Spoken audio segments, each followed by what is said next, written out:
¿Qué más? ¿Cómo están? Bienvenidos y bienvenidas a un nuevo capítulo de Reflexiones sin pretensiones. Hoy tenemos el capítulo número 18 y este capítulo es muy especial porque tuvimos la oportunidad de grabarlo en persona desde la ciudad de Cartagena.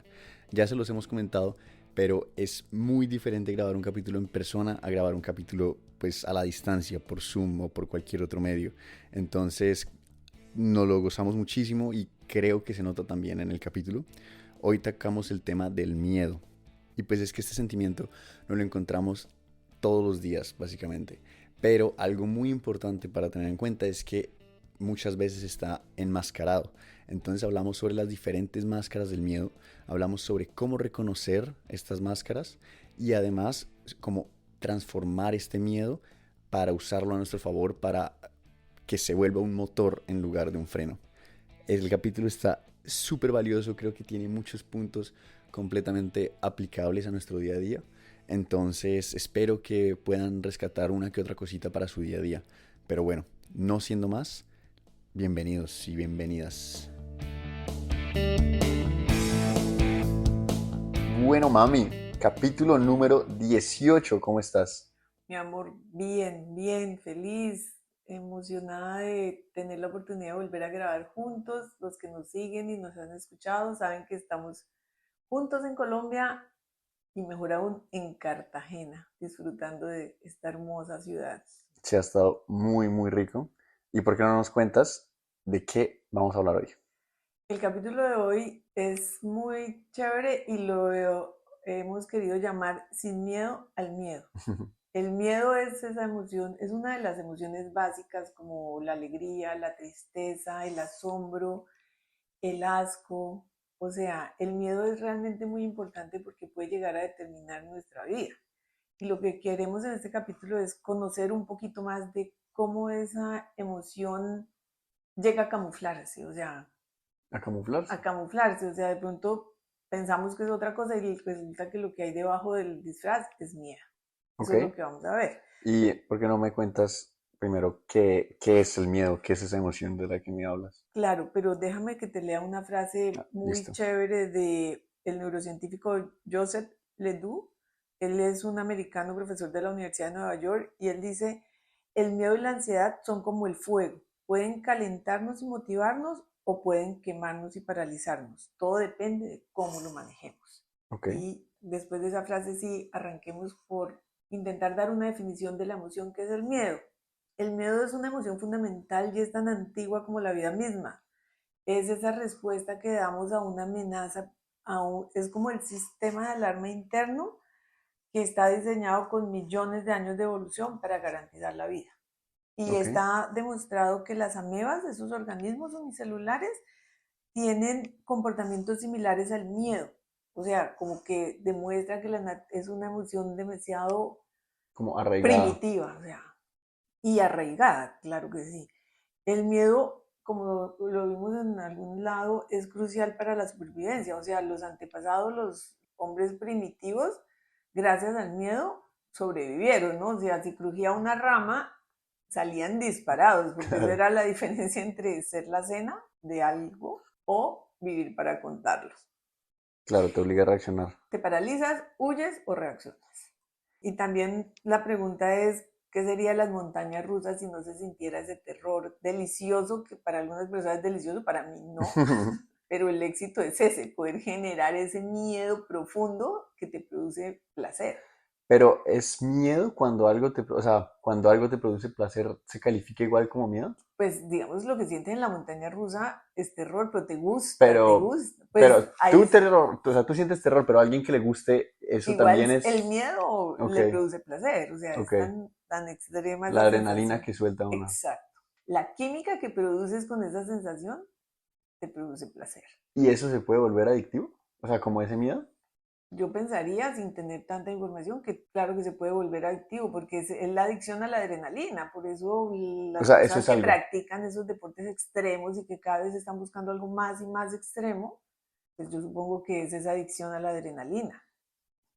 Pero sin irnos tan allá, el miedo que sentí yo en particular con este proyecto, o sea, la grabación de los primeros capítulos realmente era pánico escénico, me sudaban las manos, me temblaba la voz, ese terror a que se me olvidaran las palabras que había practicado y que a la hora de hablar no me acordara.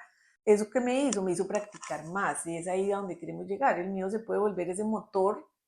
Claro, siento miedo que se me olvide lo que va a decir, entonces lo estudio más, lo practico más, me preparo mejor y el resultado pues fue pues bueno, ¿no? O sea, me sentí muy feliz con el resultado, pero porque el miedo me llevó, como un ejemplo, digamos, a prepararme más para cada grabación. Claro, pero ese mismo miedo te pudo haber frenado, pudo haber hecho que tú digas como, ok, no quiero seguir con este proyecto, O no ni es para siquiera mí. arrancar, ni siquiera arrancar. O el miedo que te da a ti irte a vivir a Alemania, o sea, a los 18 años irte a un país a vivir solo, eso te produce miedo. Digamos, esa incertidumbre, pero es un miedo que dices, uy, ¿qué irá a pasar? Y a la vez te produce emoción, digamos, puede llegar a ser, es como la emoción del cambio. Claro, claro. Entonces, depende cómo lo manejes, ese es el punto. Entonces, bien manejado puede ser un impulso para crecer. Ahora, lo que quiero es que hagamos un pequeño recorderis de neurociencia básica para saber cómo se procesa la emoción por el cerebro. El cerebro puede detectar amenazas en tan solo 13 milisegundos, mucho antes de que nosotros seamos conscientes de eso. Y esta velocidad de procesamiento de la información es lo que se vuelve crucial para la supervivencia. O sea, que no tengas tiempo de preguntar nada. Entonces, ¿cómo es el proceso? El estímulo entra por el sistema sensorial, o sea, por nuestros sentidos, a donde primero llega es al tálamo, que uno de los autores dice que esta estructura cerebral actúa como el conserje del edificio. Recibe la información y decide a dónde la manda.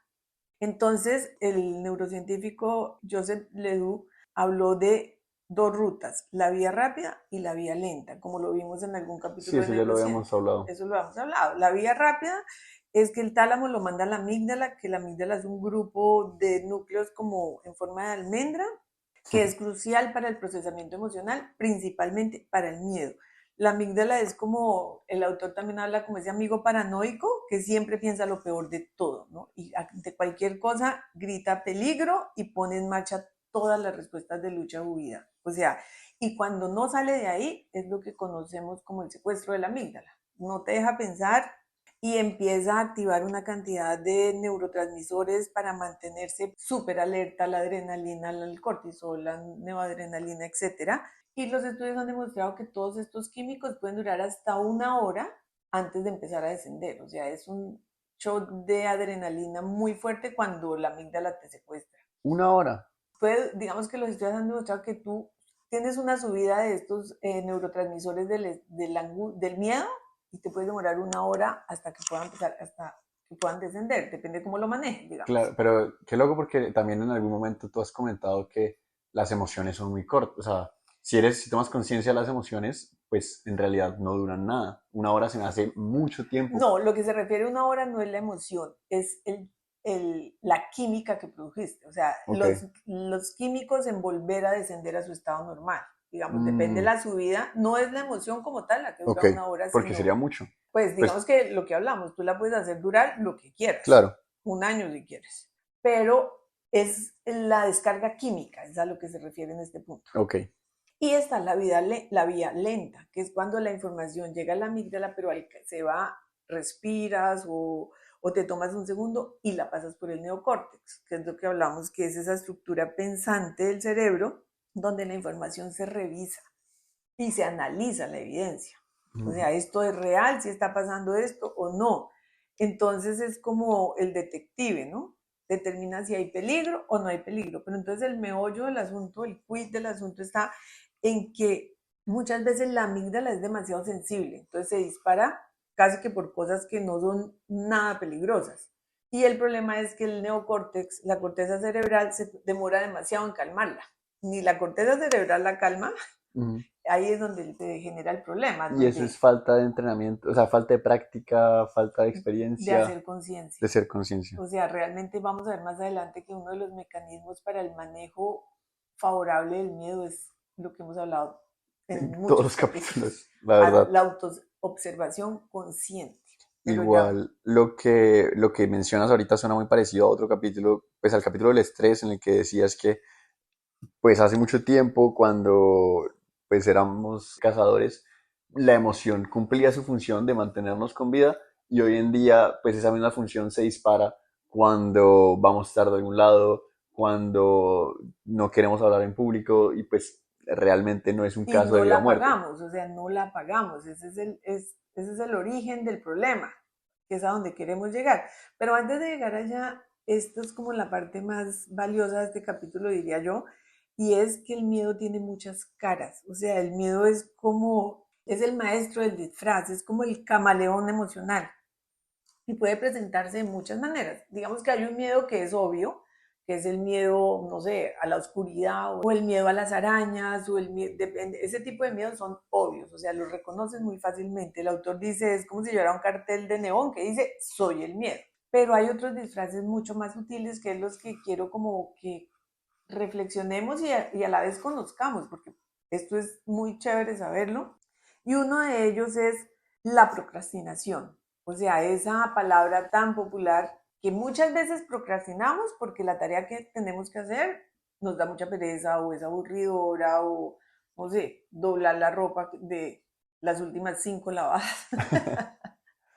Eso Se es acumula, digamos, miedo a lavar la ropa, la verdad. el miedo a lavar la ropa, entonces toca doblarla. Digamos, esa procrastinación, ok, es esa pereza mental de hacer una tarea rutinaria que no me gusta, que me da mucha jartera, pero hay otra procrastinación que es la que hablan aquí, que está muy ligada con el miedo al fracaso y la ansiedad que te produce una evaluación. O sea, el miedo a no hacerlo perfectamente. Casi los autores hablan incluso del miedo al éxito. O sea, ¿qué tal que me vaya muy bien y me toque enfrentarlo, no sé, dar otra conferencia? Esa procrastinación es la que se disfraza por un miedo que hay detrás. O sea, no sé, el estudiante que tiene que comenzar la tesis y la procrastina, pero en el fondo el miedo que hay es que no se siente capaz de sacar un buen proyecto, qué tal que no dé la altura de las expectativas, etcétera. Entonces, cuando estamos pasando por esos periodos de procrastinación, chévere sería preguntarnos esto que estoy queriendo hacer, ¿cuál es la verdadera razón? Claro. Otra máscara del miedo que es muy común y que con un poquito de observación la podemos reconocer en nosotros, por supuesto, y muchas veces en los otros, es la ira. La psicología ha establecido muy bien en el estudio del manejo de la ira que muy a menudo es una respuesta secundaria a un miedo, especialmente cuando se siente amenazada la seguridad física o emocional. Y dice el autor muchas veces que nos sentimos amenazados, en lugar de encogernos de miedo, nos hinchamos como un pez globo furioso, ¿no? O sea, es la manera como de demostrar que no van a poder con nosotros, pero lo que tenemos realmente es un miedo. Miedo a perder el control, miedo a que se manifieste nuestra vulnerabilidad. Entonces, antes de parecer vulnerables, pues aparezco furioso. Claro. Digamos, es una máscara muy común en el miedo y ahí uno de los autores habla de que la gente mayor, cuando tiene que aprender algo, que lo hablamos en algún capítulo, no, mira, entra al correo y hace esto. Yo ya no quiero hacer eso así, yo lo he hecho toda mi vida igual y no sé qué. Y esa Y se rigidez, ponen bravos. y se ponen bravos porque uno quiere, o a veces nos ponemos bravos, es esa rigidez a no ser capaz, a no ser capaz de entender la nueva tecnología. O sea, lo que hay detrás es un miedo. Y esa, digamos, esa sería como una segunda máscara. Y hay una que es muy, a veces se camufla muy bien y es el perfeccionismo. Porque, digamos, el perfeccionismo es una cualidad positiva en términos generales, o sea, vista como positiva, pero puede ser una sutil manifestación del miedo, dicen los autores, porque es esa trampa que nos hace creer que queremos hacer las cosas muy bien, pero a menudo lo que no queremos es ser juzgados o de pronto el miedo a no ser suficientemente buenos. Entonces hacemos y hacemos para que todo sea perfecto y eso nos genera ansiedad. Y se ve muy claramente, digamos, en los artistas, digamos, es el ejemplo que más se usa, que nunca termina su obra y nunca está lista para la exposición. Claro. Y que dirán, No van a creer que es bueno, etcétera. Ese perfeccionismo realmente está escondiendo ese miedo a no ser suficiente. Voltaire tenía una frase que a mí la uso hace mucho y que me parece muy sabia y es: lo perfecto es enemigo de lo bueno. totalmente. Y la perfección nos paraliza, o sea, si esperamos a que este proyecto esté completamente definido, nunca lo habríamos hecho. Y hay una frase que yo uso, pero que no sé si aplique, pero es: por el camino se arreglan las cargas, ¿no? O Sí, sea, total, total. Y así lo hemos hecho en este proyecto. Y exacto. igual, o sea, ahí me estás contando por ahora de tres caras del miedo, Se me hace muy interesante y lo que pienso es que estas caras, o sea, si tú admites que sientes miedo, inmediatamente te vuelve, por un lado, vulnerable y por otro lado, te pone cierta responsabilidad de, ok, ¿qué voy a hacer al respecto? O sea, se siente como la fácil ponerle una de estas caras al miedo, porque si yo en lugar, pues estoy procrastinando y si me digo, no, es que es pura pereza, por eso es que no lo he hecho, o es que me molesta demasiado, o sea, se siente mucho como el camino fácil ponerle una cara al miedo. Y Claro, siento que solo necesitas ponerle un poquito de atención, no es algo que esté como tan escondido, o sea, el miedo no está ahí tan... completamente valioso eso que dices. Y hay una frase de alguien que dice, el miedo es muy cobarde, cuando lo miras a los ojos desaparece. En el momento en que lo enfrentas, empiezas a manejarlo. Pero ese es el tema, el momento en que lo enfrentas, te toca manejarlo y eso no es chévere. Claro, claro, te toca si tienes ganas de, Te toca ver qué haces con sí, eso, la ver qué verdad. haces con eso, de Ajá. acuerdo. Y aquí hay otra máscara que también se presenta mucho y es cuando es la indecisión, o sea, es tu limitante a tomar decisiones y resulta que dices, es que me cuesta mucho tomar decisiones y realmente lo que hay detrás de eso es ese miedo al fracaso, es ese miedo a tomar la decisión equivocada, que te arrepientas de lo que hiciste.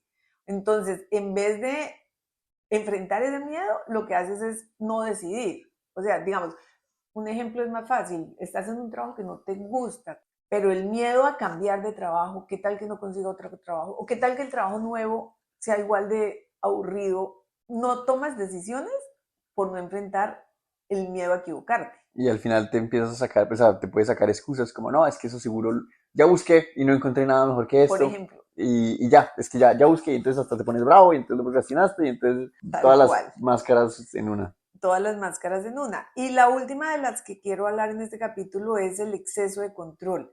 Esa es otra manifestación muy común del miedo y se está demostrado que este comportamiento está muy ligado a la ansiedad y al miedo a la incertidumbre.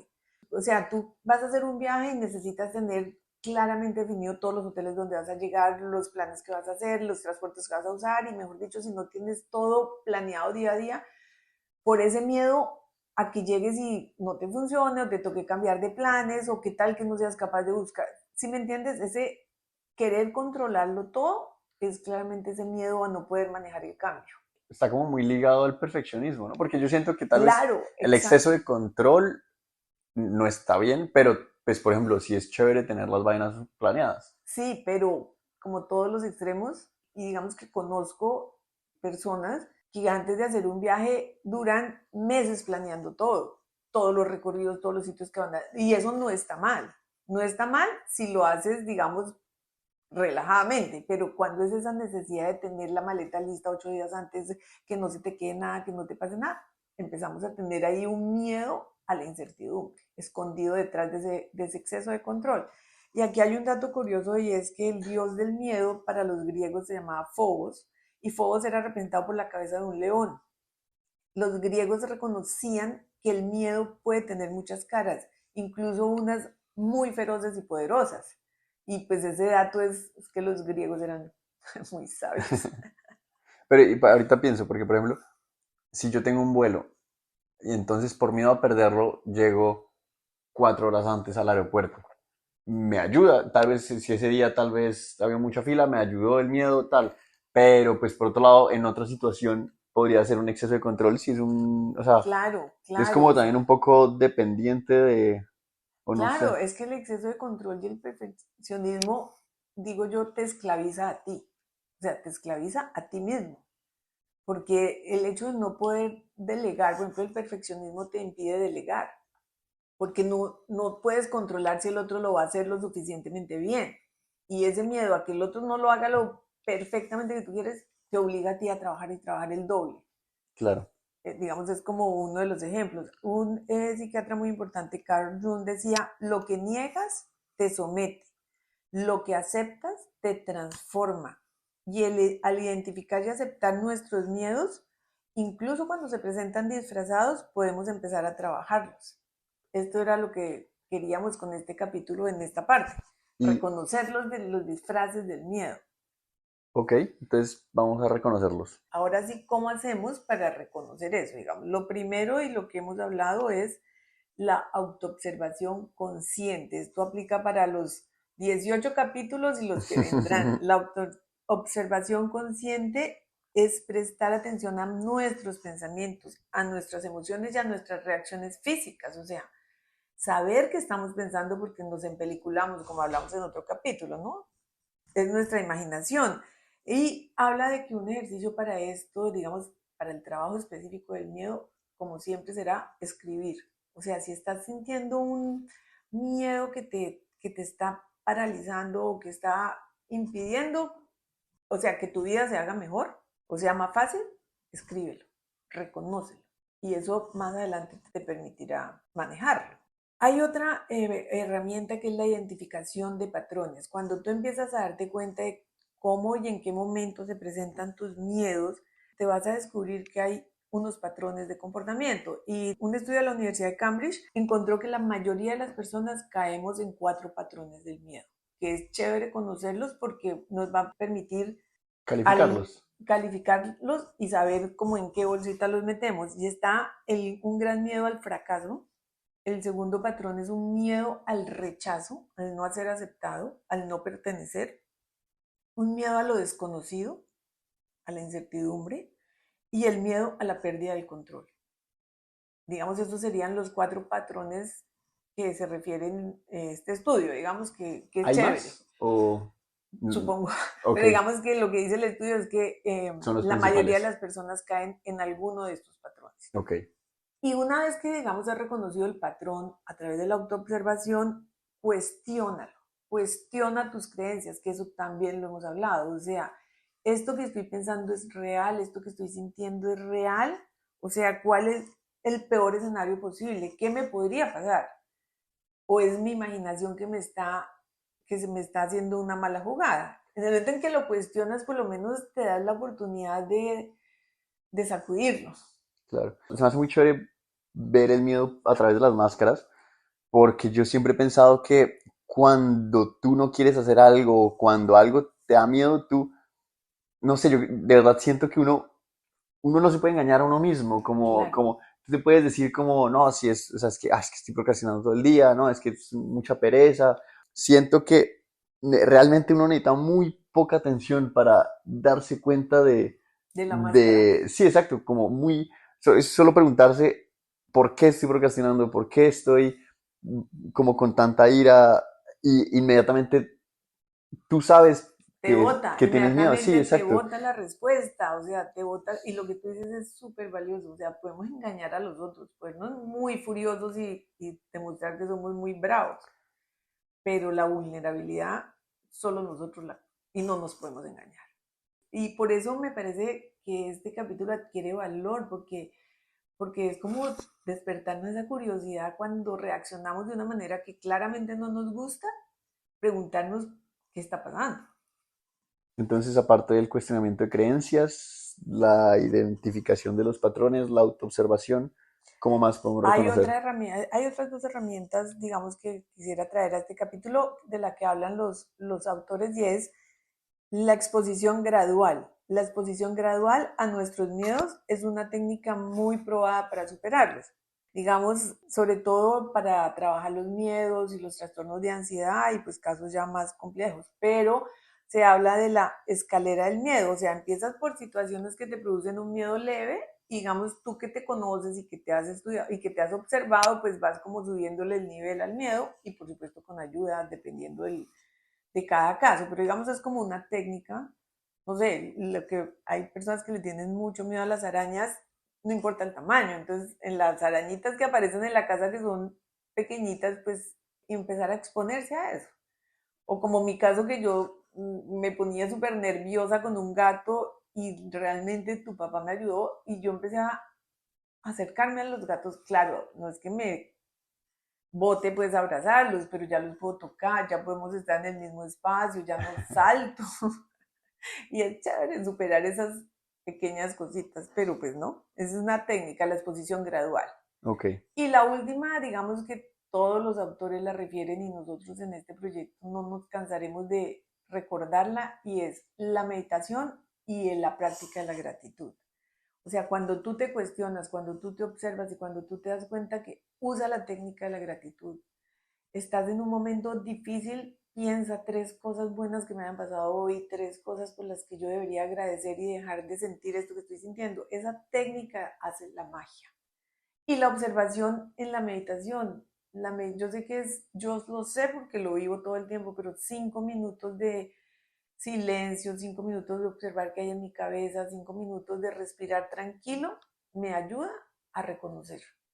Entonces, digamos, eso es. Y aquí sería muy chévere citar esta frase de Franklin Delano Roosevelt que dijo, lo único a lo que debemos temer es al miedo mismo.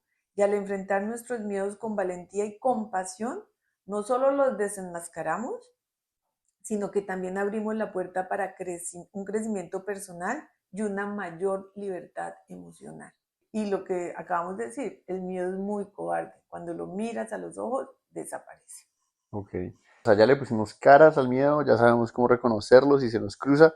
¿Qué hago con esa información? O sea, La idea es transformar ese miedo en motivación. ¿Cómo lo hacemos? La primera recomendación es el reencuadre cognitivo. ¿Qué quiere decir esto? Cambiémosle la perspectiva. Cambiemos no el por qué, sino el para qué tengo esta sensación. Intentemos buscar de cualquier situación que me produzca angustia, miedo, intentemos verle otro significado. Y aquí está la frase, no es lo que nos pasa, sino lo que hacemos con lo que nos pasa. Entonces, digamos, darle esa resignificación. ¿Cómo este miedo me puede ayudar a crecer? ¿Cómo esto que no me gusta, cómo le doy la vuelta para que me fortalezca?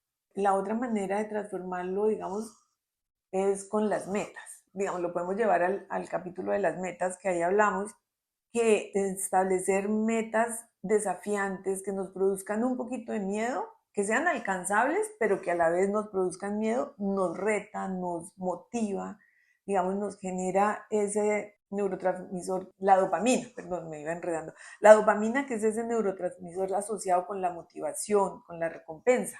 Entonces podemos generar pequeñas o grandes metas que nos produzcan un poquito de miedo. con las metas yo siento, pues, o sea, estoy de acuerdo. Me gusta más pensar en metas que intimiden en vez de que den miedo, pero sí, no sé, Claro, es el significado o como la palabra que yo he escogido para las metas. ok, me parece chévere, pero al final ese es el concepto. Claro. ¿Mm? Y la otra herramienta es la visualización positiva, que la conocemos mucho en los atletas de alto rendimiento, en los grandes ejecutivos, pero que la podemos llevar a nuestro día a día y es imaginarnos cómo nos sentiríamos cuando esta meta se cumpla, cuando yo venza este miedo, cómo me voy a sentir, cuando yo logre, no sé, atravesar ¿cómo se llama? La meta de lo que estoy planeando. ¿Mm? Entonces, esa visualización positiva me ayuda a superar los miedos y reduce la ansiedad. Ok. Y una que es súper, súper clave y es el aprendizaje continuo. Madame Curie decía, nada en la vida debe ser temido, solo comprendido.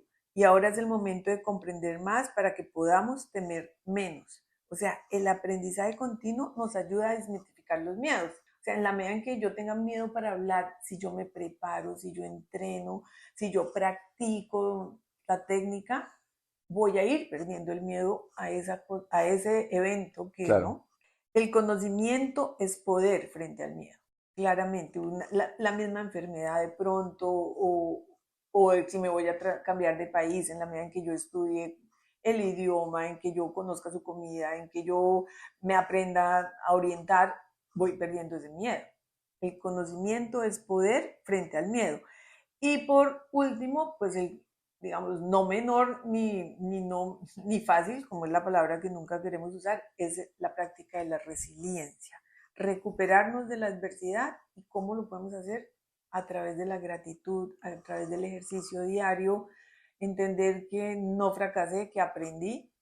Digamos, todas esas cositas te ayudan a Transformar el miedo. transformar el miedo en motivación. Ahí ¿Mm? se me hace muy interesante, especialmente, o sea, el reencuadre cognitivo, el primero Sí, que mencionaste.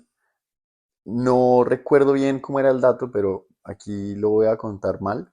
Básicamente hay una parte del cerebro que cuando uno hace cosas que no quiere hacer, que son difíciles para uno, que la cabeza te presenta como cierta barrera, esa parte del cerebro como que se desarrolla y crece. Y cuando haces cosas fáciles, por el otro lado, no se No desarrolla pasa para nada. nada. Entonces, por ejemplo, si, no sé, si a mí no, si yo odio o pues a mí no me gusta bañarme con agua fría y yo a pesar de eso hago el esfuerzo y me baño con agua fría, pues esa parte del cerebro se desarrolla. En cambio, si a mí me encanta correr y me encanta madrugar a correr, así sea a las 6 de la mañana, hacer algo así, a pesar de que es difícil para muchas personas, eso no me va a aportar. Claro. Entonces, por ejemplo, un reencuadre cognitivo, como dices, yo siento que podría ser eso como, ok, esto me causa miedo, pero porque me causa miedo, porque se me hace difícil, pues precisamente lo voy a hacer por eso, porque me ayuda a desarrollar esa parte, porque es como esa parte del cerebro que hace que, o sea, que cuando se te presenta un reto, como que tú en lugar de echarte para atrás digas, ok, hagámosle, vamos para adelante. Ahí lo que dices es súper valioso porque encuentras el para qué. O sea, encuentras el para qué que te mueve. No porque me pasa a mí lo peor, porque yo no quiero hacer eso, me da mucho susto, porque lo tengo que hacer. Y encuentras un para qué que te mueve, cambias Claro. la perspectiva. Y ahí viene mi siguiente pregunta, y es, ¿tú crees que todos los miedos se deberían enfrentar? Pues lo que sea valioso para ti. O sea, yo tengo, por ejemplo, mi miedo a las montañas rusas. Ya las monté, ya las vi, ya todo, ya no me interesa, pues, o sea, Pero te gastarle tiempo. montaste. Pero me monté en su momento por mis hijos o lo que sea, pero en este momento me dan terror, pero no es un terror que me interese para nada. Claro. Digamos, prefiero trabajar ese terror en hablar en público, en grabar, en exponerme en Instagram, por ejemplo. Pero digamos, también tengo un miedo que es el participar en torneos de tenis. Creo que lo debería enfrentar, pero la única herramienta para eso es el aprendizaje continuo. O sea, yo debería, pero Pero tengo miedo a enfrentarme, pero no lo hago. no es la única herramienta, porque tú también mencionaste la exposición gradual, por Claro, ejemplo. pero es que mi miedo al fracaso, la única manera es entrenando. O sea, yo no puedo llegar a la cancha a jugar una hora diaria, una hora semanal y pretender mejorar. Entonces es Claro, una contradicción. pero o sea, suena a perfeccionismo. No, es que no puedes mejorar si no entrenas. O sea, no Claro, gratis, o sea, haciendo por osmosis no va a mejorar mi tenis. pero, pero específicamente, por ejemplo, en el tenis también no puedes, o sea, jugar un torneo es muy diferente a jugar una clase. Entonces necesitas experiencia, necesitas Claro, práctica, claro, de pero aprendizaje en cómo es eso. no, tengo que hacer Ujú. muchas cosas al respecto. Es un miedo que algún día Ok, les ok, ok. daremos un capítulo cómo superé el miedo a jugar tenis. Y para concluir ya este capítulo tan chévere, porque me ha gustado mucho este tema, un pequeño resumen, ¿no? O sea, práctica de observación consciente para manejar el miedo. Podemos mantener un diario, escribir o lo que sea. Cuestionar nuestras creencias, cuestionar nuestros pensamientos, preguntarnos, ¿esto que estoy sintiendo es real? ¿Cuál sería el peor escenario? Exponerme gradualmente, eso ayuda a crear una escalera del miedo para ir superando peldaño a peldaño. Por supuesto, la meditación, la gratitud es la magia, no la podemos olvidar en ningún momento.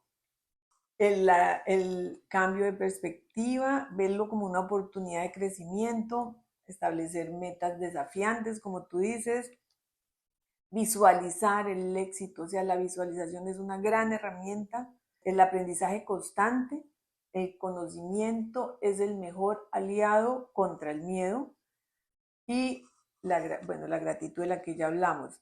Para cerrar, otra frase, un cierre de Franklin Delano Roosevelt, el coraje no es la ausencia del miedo, sino el triunfo sobre él. Con la práctica y la perseverancia podemos aprender no solo a manejar nuestros miedos, sino a utilizarlos como catalizadores para una vida más plena y satisfactoria.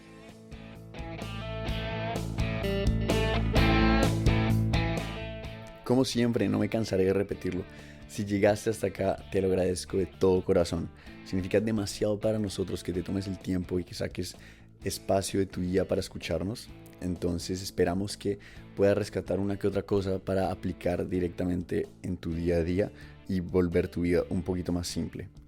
Y bueno, como siempre, si tú tienes un tema que te gustaría que tratemos o te quedó alguna duda sobre el tema que tratamos hoy del miedo, no dudes en escribirnos. Nuestra información la encuentras en la descripción del capítulo. Y no siendo más, nos vemos en 15 días.